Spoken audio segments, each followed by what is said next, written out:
Mula sa tahanan hanggang sa bawat sulok ng lipunan, halina't pakinggan ang tinig ng kababaihan.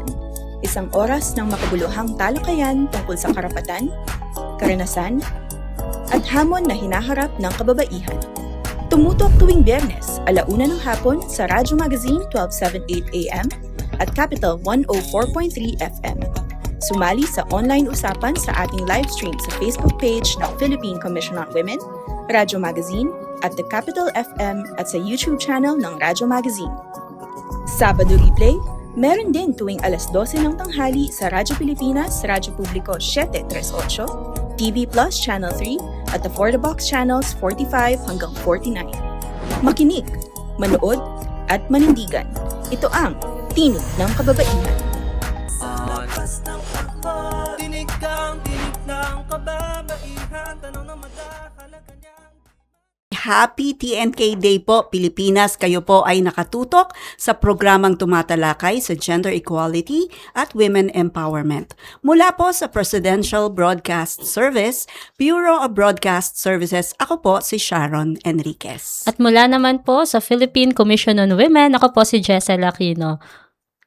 Welcome po sa ating programang Tinig ng Kababaihan. Okay. Happy TNK Day, Miss Sharon. Happy TNK Day. Opo, din napaka-special po ng araw na to, no, dahil ginugunita po natin ngayong araw ang kapanganakan po ng ating pambansang bayani na si Dr. Jose Rizal.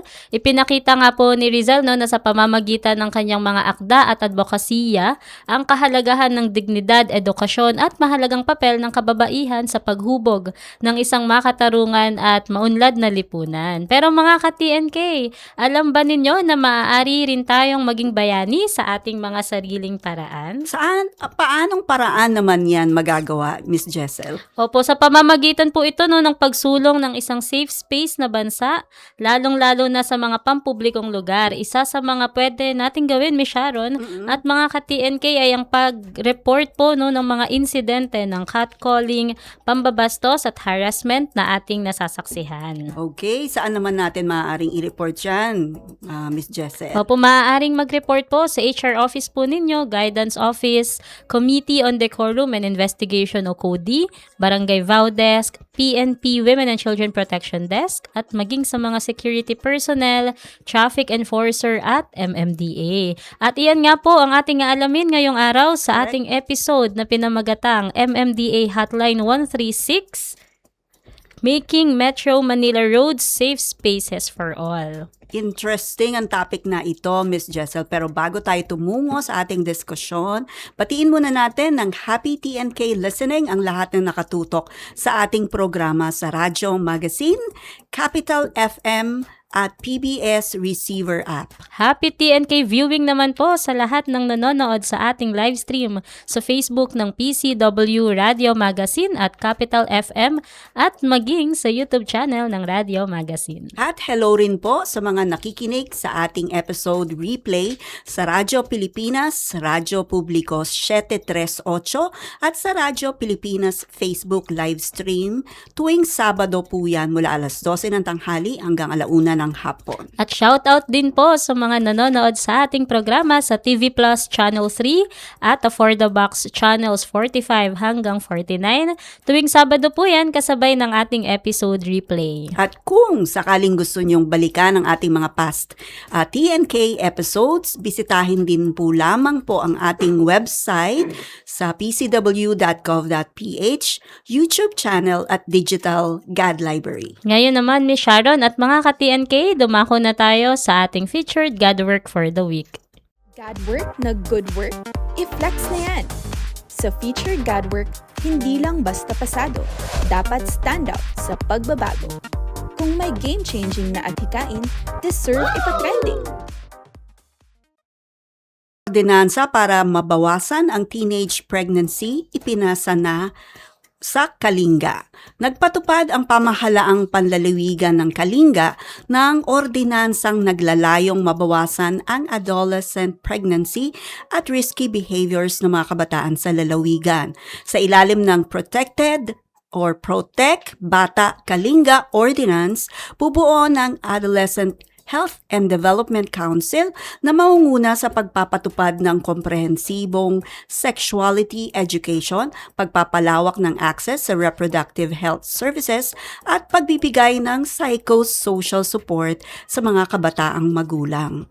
Layunin ng ordinansa na maprotektahan ang karapatan at kapakanan ng mga kabataang babae sa pamamagitan po ng gender-responsive at stigma-free na serbisyong pangkalusugan. Itinataguyod din po natin dito ang shared responsibility ng mga kababaihan at kalalakihan sa pag-iwas sa maaga at hindi planadong pagbubuntis. At para po sa isa pa nating featured gather work, mahigit 100 na buntis sa Iligan nakatanggap ng serbisyong pangkalusugan. Mahigit 100 buntis sa Barangay Digkilaan, Iligan City ang nakatanggap ng serbisyong pangkalusugan at maternal care kits sa pamamagitan ng Buntis Congress 2026. Nagbigay ang City Health Office at Department of Health ng mga impormasyon ukol sa ligtas na pagbubuntis, facility-based delivery orientation, prenatal at postnatal care, gayon din ng HIV awareness at testing. Pinatitibay ng programa ang akses ng kababaihan sa dekalidad at abot kayang serbisyong pangkalusugan, lalo na sa mga komunidad na limitado ang akses sa mahahalagang serbisyo. Binibigyang kapangyarihan din nito ang mga ina sa pamamagitan ng kaalaman at suporta upang mapangalagaan ang kanilang kalusugan at kanilang mga anak. At para po sa ating panghuling featured GADWORK, kalusugang pangkababaihan isinusulong sa pamamagitan ng preventive care. Binibigyang diin sa Because She Can, Preventive Health for a Thriving Future Roundtable ang kahalagaan ng preventive health care at cervical cancer prevention para po sa mga kababaihan. Pinangunahan po yan ng MSD Philippines sa ilalim ng Guard Against HPV Initiative. Ang talakayan kasama ang eksperto at tagapagtaguyod upang hikayatin ang kababaihan na unahin ang regular na screening, pagbabakuna laban sa HPV at pangangalaga sa kanilang kalusugan.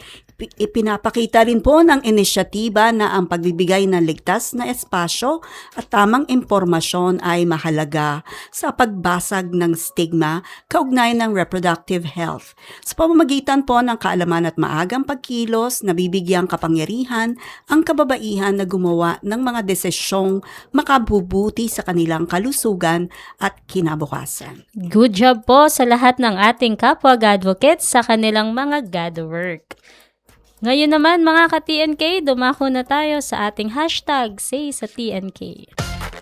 Oras na naman para sa hashtag Say sa TNK, kung saan natin pinupulsuhan ang ating mamamayan tungkol sa topic natin kada episode. Para sumali, bisitahin at i-follow ang PCW Facebook account sa @PCW.gov.ph, kung saan ipopost ang ating question of the week. Dito sa TNK, lahat tayo may say, kaya makipagtalakayan na sa amin at sumali sa hashtag Say sa TNK. Say sa TNK Poll of the Week, nais nating malaman mula po sa ating mga ka-TNK ang kasagutan po nila dito sa tanong na ito. Alam mo ba na maaari nang i-report sa MMDA Hotline 136 ang mga insidente ng catcalling, pambabastos at harassment sa pampublikong lugar? Para sumali po, i-react lamang ang inyong sagot dun sa post po natin sa Facebook po, or pwede din dito sa live stream po natin sa Facebook, Heart po kapag oo, alam ko na ito. Like, interesting, tell me more, care, react po, Honestly, ngayon ko lang nalaman. Wow, react? Talaga? Pwede ko palang i-report yan sa MMDA? Angry? Gaano naman kabilis ang pagresponde nila? At sad reacts po kapag wala pa yan noong nakaranas o nakasaksi ako ng ganitong sitwasyon. At nakapost na po ito sa PCW Facebook page, official Viber channel at sa GADvocates community Facebook group kung saan pwede kayong mag-react at pwede rin kayong mag-comment ng inyong mga insights. Tandaan po, dito sa TNK, lahat tayo ay may say. At upang ibahagi po sa atin kung paano nga ba tayo matutulungan ng MMDA, isang espesyal na panauhin po ang dumalaw sa atin dito mismo sa studio. Sino kaya siya? Malalaman natin yan sa pagbabalik ng Tinig ng Kababaihan. Huwag munang lilipat, may mahalagang impormasyon ka pang dapat masagap sa pagbabalik ng Tinig ng Kababaihan. Sa lakas ng takbo, tinig kang tinig ng kababaihan. Tanong na madahalaga niyang Pagtataguyod sa pampinansyal na katayuan, ekonomiya at kabuhayan. Mga mekanismong pang-institusyon para sa pagsulong ng kababaihan. Sa media ay ang tamang pagsasalarawan. Tumayo, sumigaw, ikalat ang balita. Pantay-pantay lahat, walang pinagkaiba. Nararapat na ipaglaban ng tama. Ang susi ay nasa atin. Tumayo, sumigaw, ikalat ang balita. Pantay-pantay lahat, walang pinagkaiba. Nararapat na ipaglaban ng tama. Ang susi ay nasa atin. Kababaihan, kababaihan.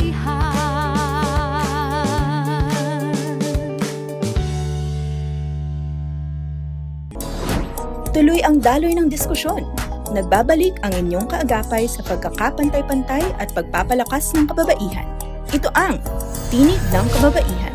Sa lakas ng takbo, tinig kang tinig ng kababaihan. Tanong na madahalaga niyang Pa rin po ay nakatutok sa Tinig ng Kababaihan at para po sa ating episode na pinamagatang MMDA Hotline 136, Making Metro Manila Roads Safe Spaces for All. Wow, ang ganda ng ating title, ano? Kasama po natin live po, talagang live na live po siya dito sa ating studio. Ang General Manager ng Metro Manila Development Authority o MMDA, mga ka-TNK, ikinararangal po namin na makasama ngayong araw si Undersecretary Nicolas Torre III. Magandang hapon po, Yusek Torre. Happy TNK Day, Yusek Torre. Magandang hapon, Miss Sharon and Miss Jessel. Opo, At, welcome po sa Tinig ng Kababaihan. Maraming salamat po at magandang hapon sa inyong dalawa uli at sa lahat ng inyong mga tagapakinig. At it's really an honor to be with you here sa hapon na ito. Naku, salamat din po at napaunlakan nyo kami. Yes. Yusek, para mag-umpisa po tayo ng ating talakayan ngayong hapon po, no? Kilalang kilala po ng ating mga ka-TNK, lalo na yung mga nagagawi sa Metro Manila po ang MMDA, no? Dahil very visible po ang ating mga traffic constables sa major highways natin. No? Pero bilang paniwala, Yusek, ipakilala po muna natin sa ating mga ka-TNK ang MMDA. At bukod po sa traffic management, ano-ano nga po ba yung iba pang mandato ng inyong ahensya? MMDA is created ng isang batas na may 7 areas ng concern. Kasama dyan yung unang-una yung regional coordination ng buong Metro Manila. Ang Metro Manila kasi alam natin 17 ng LGUs yan, so may regional coordination function kami. Kami basically ang nag-harmonize, nag-synchronize ng lahat ng aktibidades ng the 17 LGUs na yan, 16 cities and 1 municipality sa regional level. Okay, so pangalawa, sa trabaho namin, solid waste management, yung mga basura natin. Kami ang namamahala niyan, flood control, traffic, yan. May public safety kami, urban greening, at saka yung removal of the urban blight. So, andun kasama yung urban renewal, yan, kasama sa trabaho ng MMDA yan. So, hindi lang traffic yan kasi ang palaging nakikita kasi the most visible na service na ginagawa ng MMDA yung ating traffic constables at saka yung ating mga street sweepers.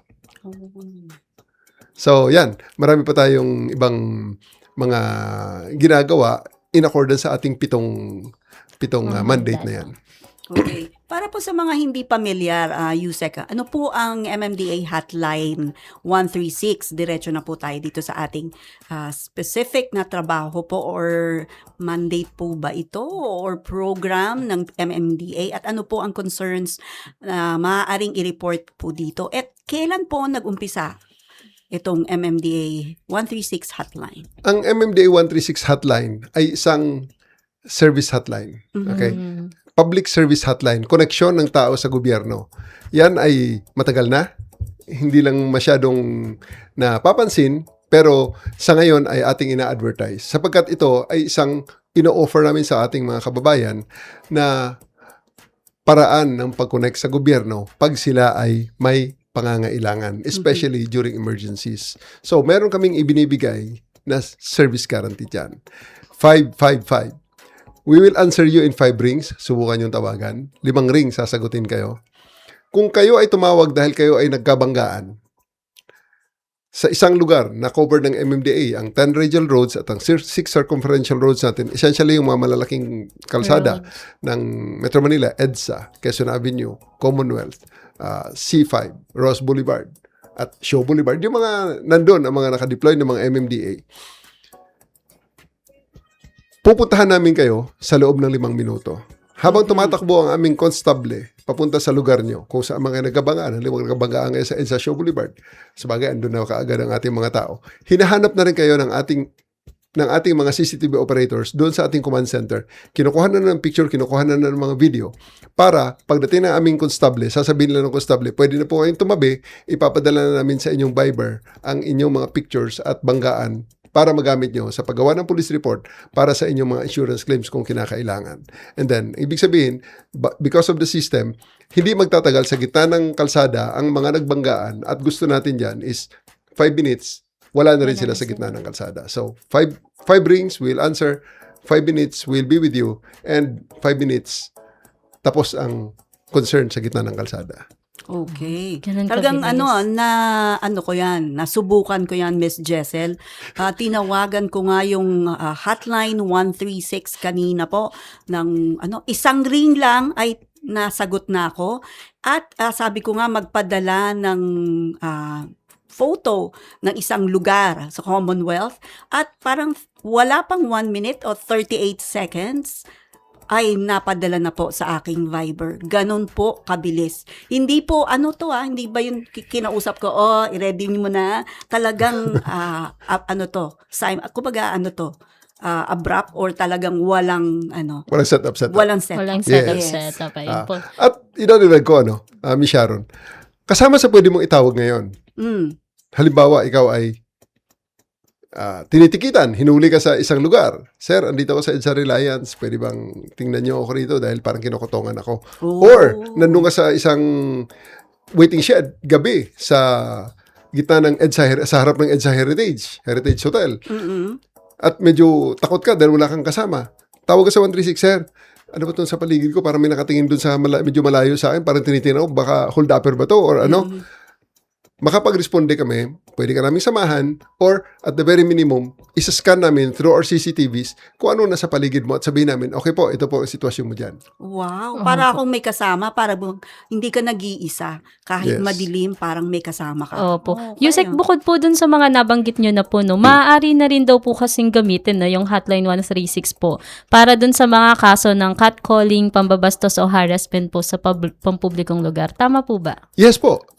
Lalo na kung yan ay nasa kalsada, sa mga sasakyan, sa mga waiting shed natin, yung mga pasilidad na kino-cover ng MMDA. Pag tumawag kayo sa 136, nasa malapit lang ang ating mga enforcers, pwede kayong mapuntahan, pwedeng malaman kaagad kung ano man yan. Kung kinakailangan nating i-refer sa PNP, i-refer namin sa PNP yan.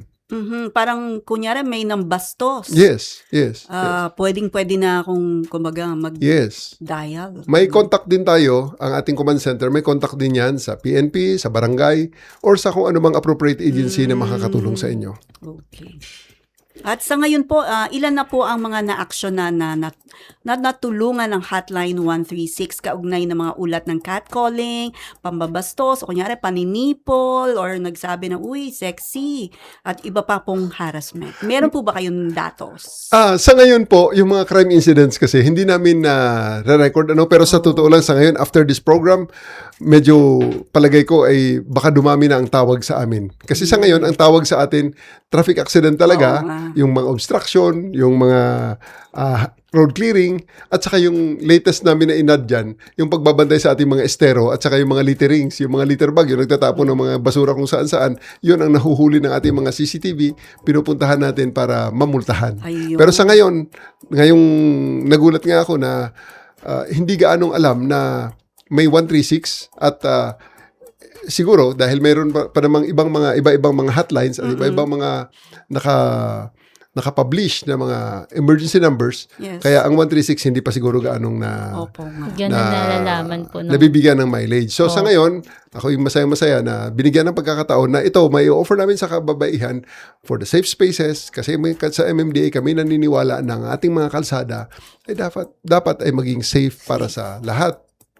Include most especially to women, children, elderly, differently abled at sa iba pang mga gumagamit ng kalsada natin.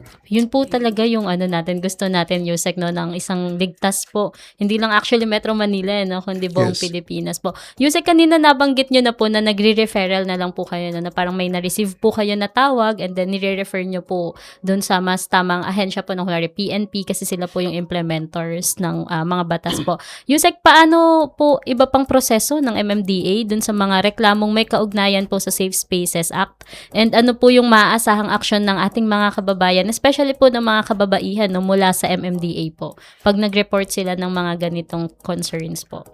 Ang siyang sigurado dyan, kukunin namin ang report mo, i-analyze ka agad ng mga tao namin sa command center, at hahanapin namin kung sino ang makakatulong sa'yo. Kung immediate, halimbawa, ang kailangan mo, ikaw ay hinaharas, ikaw ay binabastos, may umaaway sa'yo sa kalsada na hindi mo naman kakilala, 136, makapag-dispatch kami ng mga tao, mga aming mga enforcer, at iba pang mga traffic auxiliary, traffic constables, para mapuntahan ka, masamahan ka man lang, malaman kung ano ang nangyari. And then, kung kailangan pang i-escalate, papunta sa law enforcement, i-escalate natin sa law enforcement. Kung kailangan sa barangay naman, i-refer natin sa barangay. So, yun po, hindi kayo nag-iisa sa kalsada, palagi, or hindi kayo nag-iisa kahit saan man. Dahil ang 136 ay nandyan, pwede niyong tawagan. Okay. Pero additional question na Yusek, regarding po yun sa mga rape, meron po bang tumatawag na, meron na bang instance na kunyari ay rape victim tumawag sa 136 or usually kasi 'di ba either 911 or sa police. Meron na Yes. po bang tumawag sa 136? Let me check on the records, ano? Pero I think wala. Wala.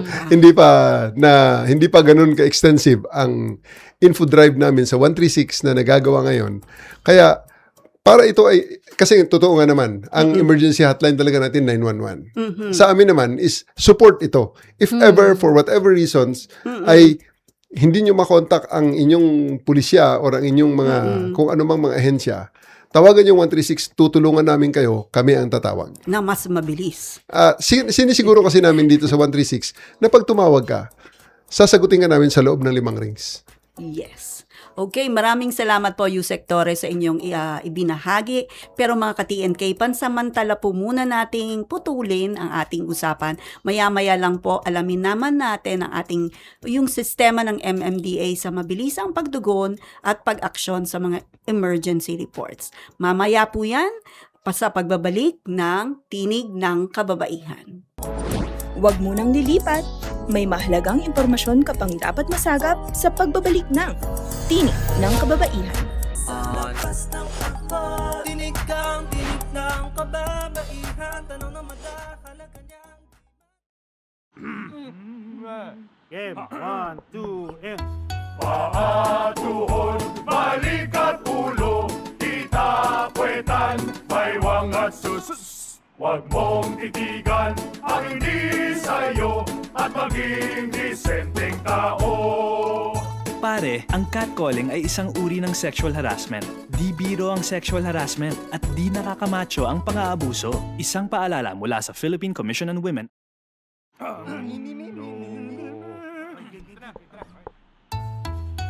Ang sumitsit ay pangmangmang, ang sumipol ay panghunghang. Ang babae sa lansangan, huwag hiritan kundi igalang. Pare, ang catcalling ay isang uri ng sexual harassment. Di biro ang sexual harassment at di nakakamacho ang pang-aabuso. Huwag iritan kundi igalang. Isang paalala mula sa Philippine Commission on Women. Chong chong chong chong pasipol-sipol, mga manong sa labas, magtigil at gumalang, kaya ikaw sara bibig, kundi maganda ang lalabas. Pare, ang catcalling ay isang uri ng sexual harassment. Di biro ang sexual harassment at di nakakamacho ang pang-aabuso. Kaya ikaw sara bibig, kundi maganda ang lalabas. Isang paalala mula sa Philippine Commission on Women. Tuloy ang daloy ng diskusyon. Nagbabalik ang inyong kaagapay sa pagkakapantay-pantay at pagpapalakas ng kababaihan. Ito ang Tinig ng Kababaihan. Labas ng takbo, tinig kang tinig ng kababaihan. Tanong na madahalaga niyan. Welcome back po sa Tinig ng Kababaihan at para sa pagpapatuloy ng ating episode na pinamagatang MMDA Hotline 136, Making Metro Manila Roads Safe Spaces for All, kasama pa rin po natin live na live dito sa ating studio ang General Manager ng MMDA, walang iba kundi si Undersecretary Nicolas Torre III. At para sa pagpapatuloy po, Yusek, ng ating talakayan po, Ano po ang mga impormasyon na kailangang ihanda ng isang complainant kapag tatawag sa hotline 136? Well, unang-una, syempre, personal circumstances niya. At saka, pero more than anything else, no? Kasi tumatawag yan normally sa hotline natin. Mga under duress under stress, no?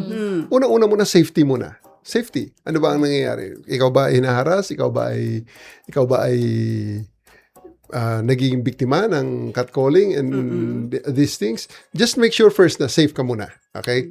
Paano ka maging safe? Punta ka muna sa mataong lugar. Okay? Or punta ka muna sa isang lugar na sa tingin mo ay makahingi ka na sa klolo. No? Na lugar na medyo safe ka. And then call 136. And then pag matawagan mo kami sa 136, sabihin mo kung nasaan ka, pupuntahan ka namin. Ayun. Hindi yung on the, bigla kang tatawag. Yes. Kailangan humanap muna ng safe na place. Ang pinaka-importante dyan, situational awareness. Okay? Situational awareness muna. Kailangan sa paligid mo, nakikita mo kung anong mga nangyayari. Hindi yung ikaw ang tinatarget na, hindi mo rin alam kung paano ka tinatarget at sino tumatarget sa'yo. So, baka, syempre, nasa telepono ka pa lang, baka mamaya hindi mo na maipagpatuloy ang tawag na yan. So, kailangan situational awareness. And then, sisiguruduhin namin, sasagutin ka namin sa loob ng 5 rings at as much as possible, 5 minuto, makakarating kami sa'yo. Kailangan bang mag-picture yung complainant sa paligid niya? Sa ngayon naman, hindi natin nire-require yun. No? Kung pa pwedeng pangalagaan mo lang mga sarili nila. Baka lalo na yung cellphone na yan, baka lalong pag tumagal pa. Tawag lang sa 136, only the essentials.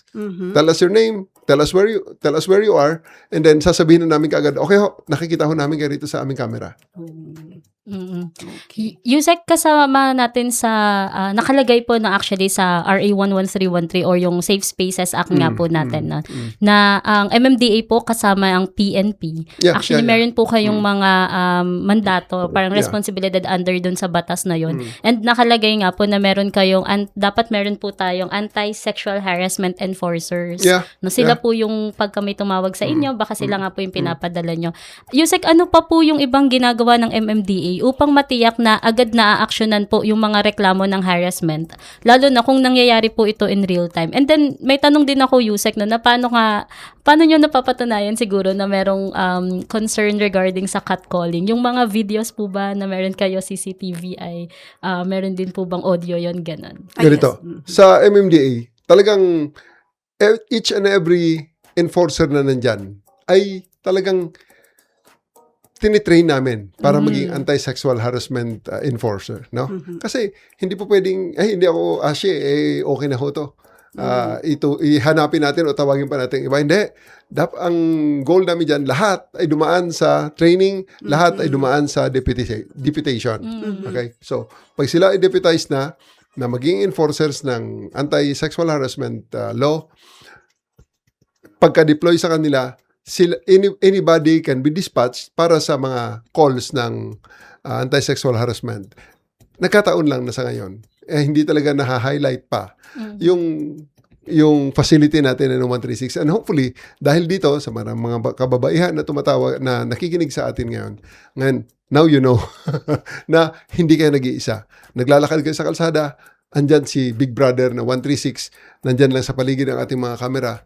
Anytime pwede mong matawagan ang ating hotline. Thank you po.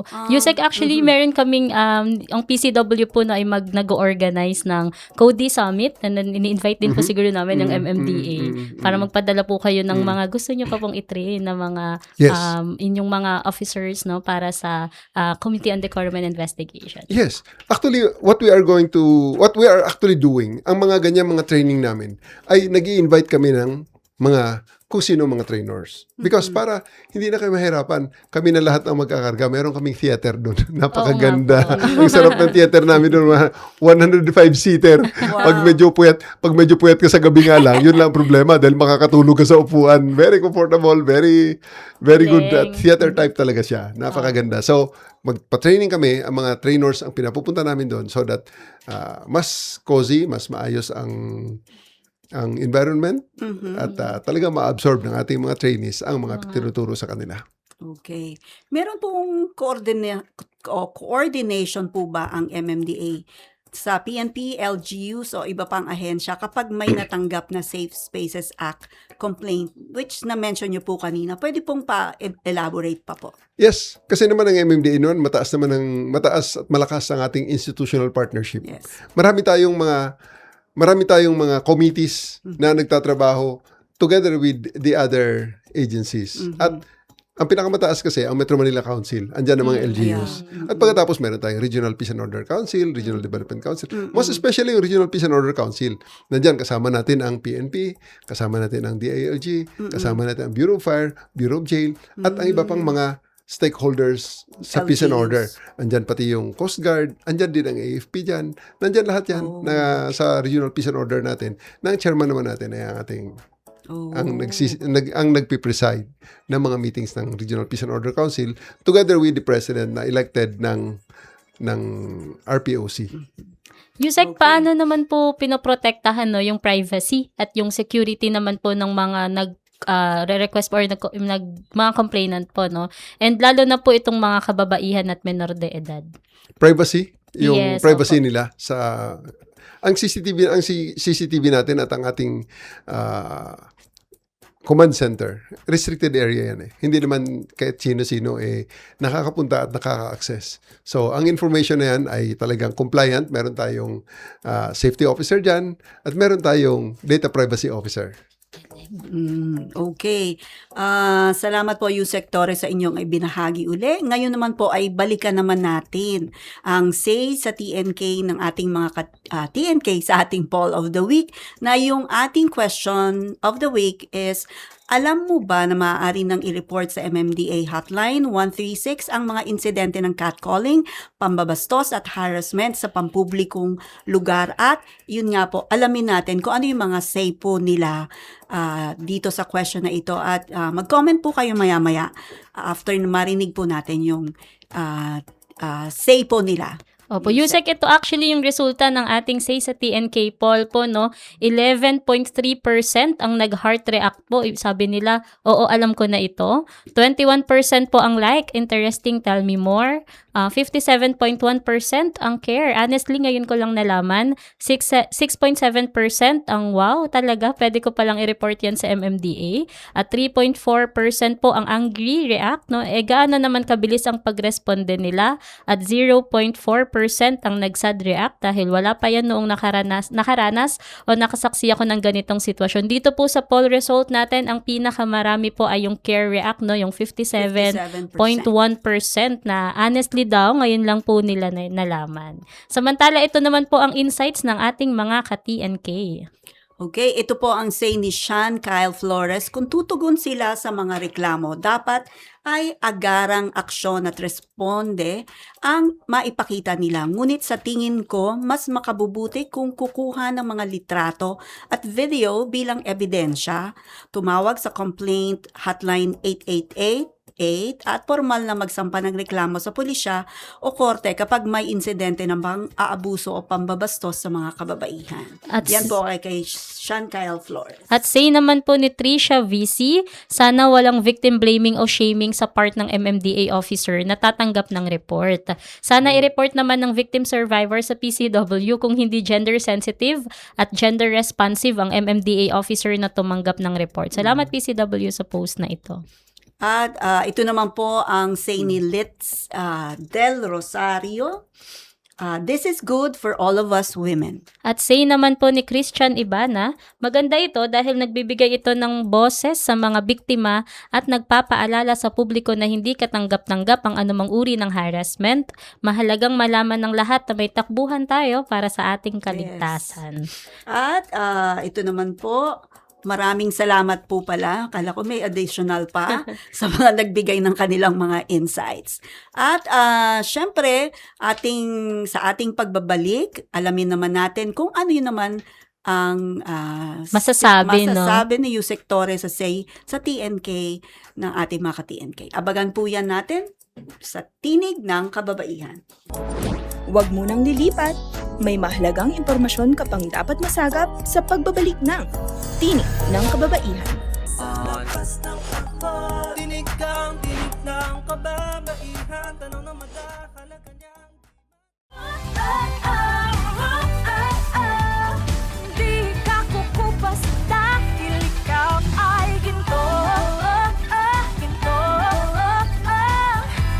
Ikaw ay ginto.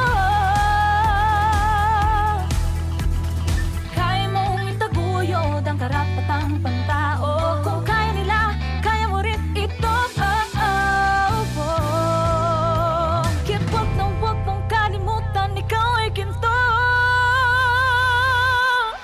dapat kabigyan ng halaga. Lahat ng tayo nagmula sa iyong sinapupunan. Ikaw may karapatang magdesisyon. Ang bag mo sa ekonomiya ay hindi naiba. Hindi naiba sa aming kalalakihan. Isigaw sa maglambayan ang iyong kakayahan. Sa kaunlaran malaki ang iyong maiambag. Ika'y dito dapat bigyan ng Sa karangalan. tibay mo't husay, dalisay kang tunay. May taglading kang mangha-mangha.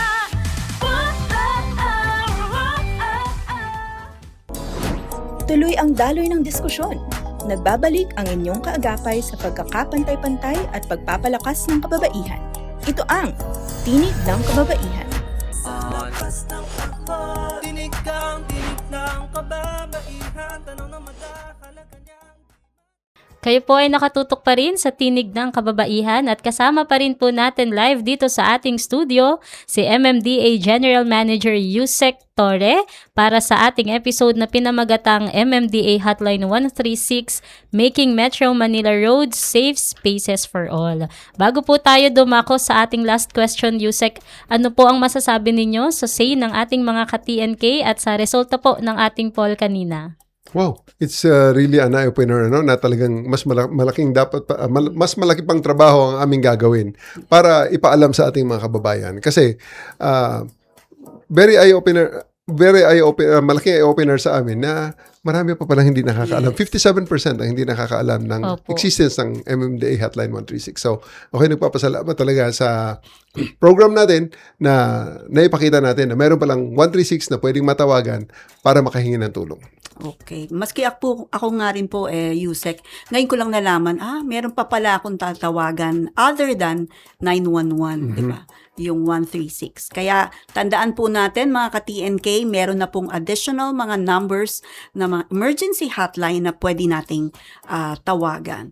At syempre, Yusek, bilang pagtatapos, ano po yung message nyo po o mensahe ninyo sa mga kababaihan, kabataan at commuters na nakararanas po ng harassment, ngunit natatakot na magsumbong o humingi ng tulong. Yusek? Sa side ng MMDA, ang aming pagtingin talaga, ang kaligtasan ng mga kababaihan ay napakahalaga. No, mahalaga ang inyong boses at mahalaga ang inyong karapatang makaramdam ng seguridad sa bawat pampublikong lugar na inyong ginagamit. Okay? So, huwag matakot humingi ng tulong. Huwag matakot na magsumbong. At huwag niyong isipin na nag-iisa kayo. Sapagat nandito ang MMDA, nandyan ang Hotline 136, may service guarantee kami. 5 ring, sasagutin kayo. 5 minuto, makakarating kami kung saan man kayo para makapagbigay ng tulong sa inyo. Wow. Salamat po. Muli, Well said. maraming salamat po kay Undersecretary Nicolas Torre III sa pagpapaunlak sa aming imbitasyon at sa pagpunta po mismo dito sa ating studio po. Siya po ang General Manager ng Metropolitan Manila Development Authority o MMDA. Salamat po ulit, Yusek Torre. Thank you, Yusek Torre. Maraming salamat, Miss Sharon, at maraming salamat, Miss Jessel. Alam nyo, meron kaming tula kasi sa MMDA. Sige nga Pag po. may aberya sa daan, ipa-MMDA na yan. Dial 136, 5 minuto. Kami ay nandyan. Wow. Dapat po paulit-ulit na nila ano yan sa radyo o sa TV. No? Kasi nga lang, ay aberya sa daan. Ngayon, sa mga kababaihan, pag kayo ay sa tingin nyo, kailangan nyo ng tulong, yan, ipa-MMDA na yan, dial 136, 5 minuto.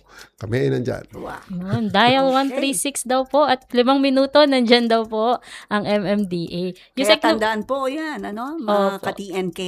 Opo. Sige, meron tayong Batiin lang po babasahin. natin yung mga nanonood sa atin sa live stream po natin, no? Kay Sean Kyle Flores, Shika Sandigan, Teddy Bernal, Gregory Luis Magbanwa, Romary Ramos Reyes Lingkod, at kay Donna Duque. Yes, at sa punto pong ito, mga ka-TNK nais nating pasalamatan ang mga ka-TNK, nais naming pasalamatan ang Presidential Broadcast Service, Bureau of Broadcast Services, ang pamunuan ng Radyo Pilipinas sa pamumuno po ni Officer in Charge Sir Alan Alianige at lahat po ng mga production personnel na nakatuwang po natin sa broadcast ngayong araw.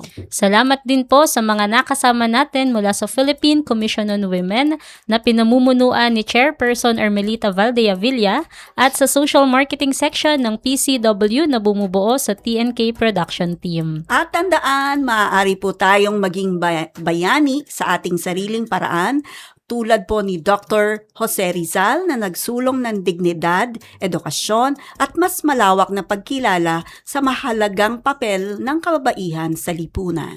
Matatandaan po na sa kanyang liham na sa mga kababayang dalaga sa Malolos, binigyang diin ni Rizal ang kahalagahan ng edukasyon, malayang pag-iisip at tapang ng kababaihan na manindigan para sa kanilang mga karapatan at kinabukasan. Sa pamamagitan ng sama-samang pagkilos at hindi pananahimik laban sa anumang uri ng harassment at pang-aabuso, nakatutulong tayo sa paglikha ng mas ligtas at mas makatarungang lipunan para sa lahat. Mga ka-TNK, sa ngalan po ni Ms. Honey Castro, ako po si Jessel Aquino.